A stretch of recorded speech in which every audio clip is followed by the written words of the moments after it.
Baru mula nak pakai skincare, semangat memang lain macam tau ya. Vitamin C nak pakai, retinol pun nak. Semualah rasa nak cuba, nak masukkan dalam satu rutin, kononnya tak cepat cantik. Tapi selepas seminggu, 2 minggu, kulit jadi makin kering, makin sensitif sampai breakout teruk.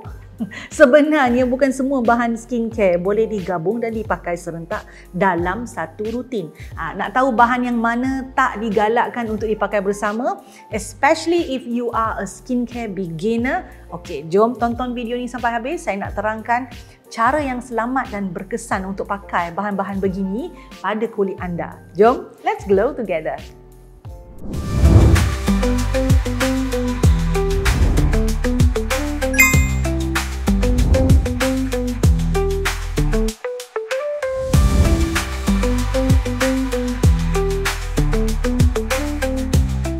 Hai glowers! Okey, anda mesti pernah dengar dua bahan popular ini ya, retinol dan benzoyl peroxide kan?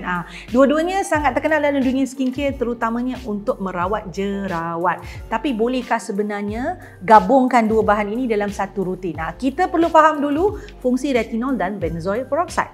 Retinol ni sejenis derivatif vitamin A yang berfungsi untuk meningkatkan kitaran sel kulit, merangsang kolagen. Benzoyl peroxide pula bahan yang aktif yang berfungsi untuk membunuh bakteria P. acnes, iaitu bakteria utama yang jadi penyebab jerawat.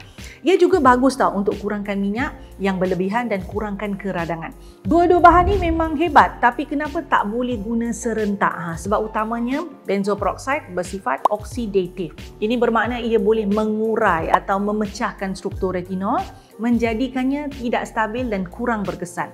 Apa kesannya pada kulit? Retinol tak dapat berfungsi dengan optimum lah. Kulit pun mungkin jadi terlalu kering, boleh jadi ada iritasi ataupun pedih. Skin barrier pun boleh terganggu, menyebabkan kulit anda jadi lebih sensitif daripada biasa. Gabungan dua bahan yang kuat ini boleh jadi terlalu agresif, terutama jika anda baru nak mulakan rutin memakai retinol atau benzoyl peroxide.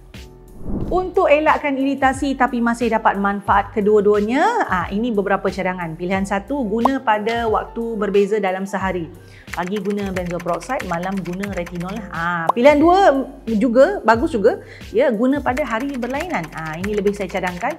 Contoh Isnin, Rabu, Jumaat pakai benzoyl peroxide, Selasa, Khamis, Sabtu pakai retinol. Hari Ahad, hari berehat dengan rutin yang mana fokus untuk hydration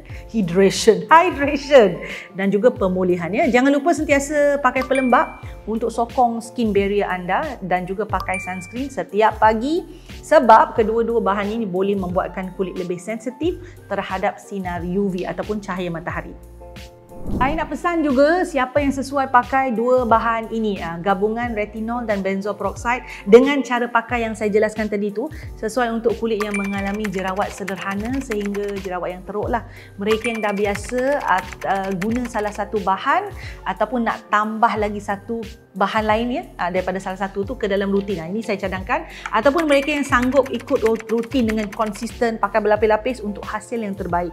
Kalau anda masih baru nak mula pakai skincare ya, ataupun bahan yang saya sebutkan itu, benarkan kulit pakai satu persatu dahulu.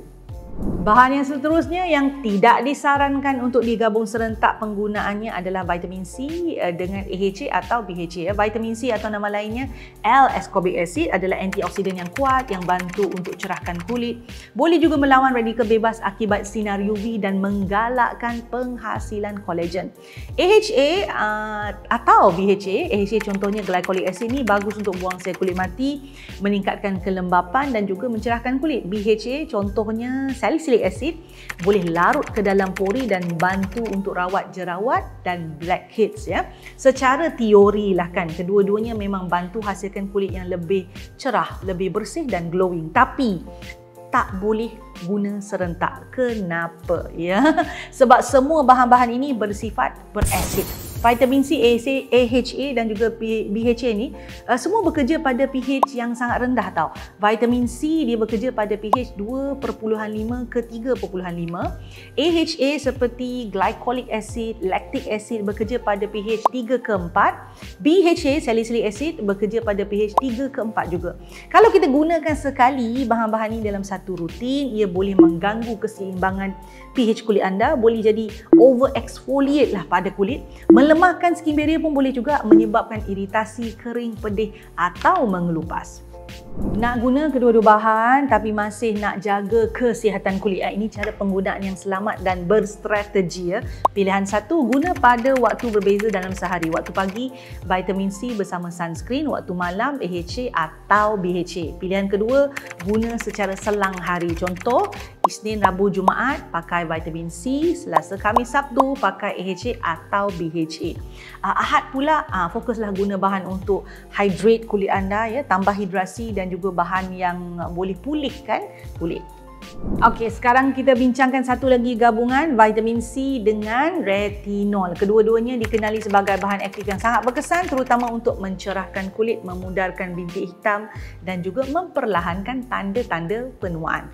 Tapi persoalan yang ramai tertanya-tanya ialah bolehkah vitamin C dan retinol ni digunakan bersama? Berdasarkan manfaat bahan-bahan inilah kedua-duanya macam kita nampak menyokong kesihatan kulit tapi bertindak melalui mekanisme yang berbeza. Secara teori, vitamin C dan retinol boleh digunakan dalam rutin penjagaan kulit yang sama.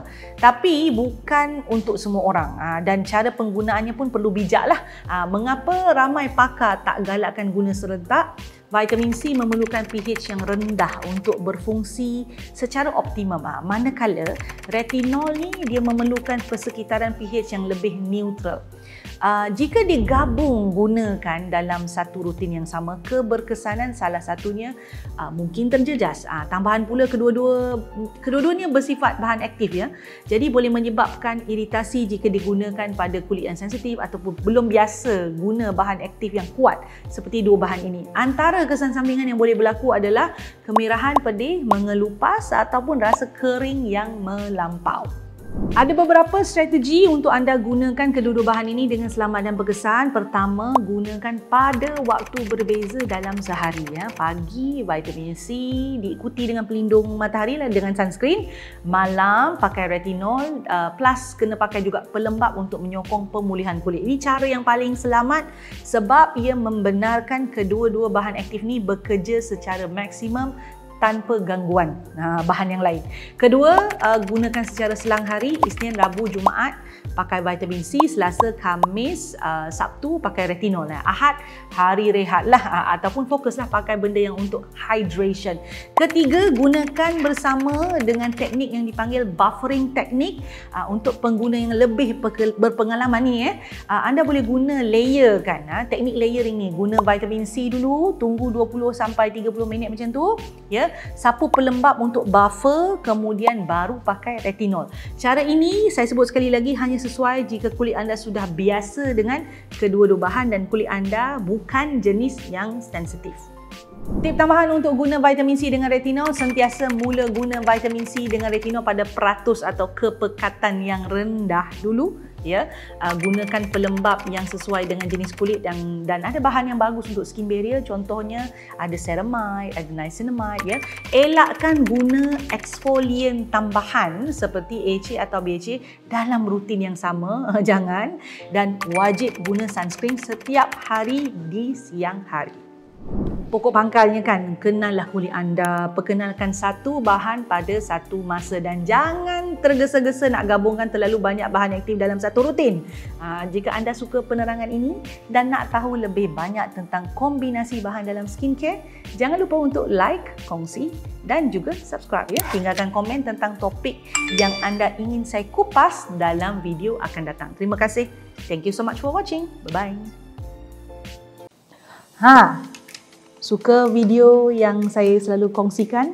Apa kata? Jangan apa kata, buat sekarang Subscribe channel saya, like, share dan pastikan tekan butang loceng tu. Yang ada loceng tu, yang cute-cute loceng kecil tu tekan supaya anda mendapat notifikasi setiap kali saya masukkan video baru. Jangan terlepas, jangan tertinggal. Buat sekarang.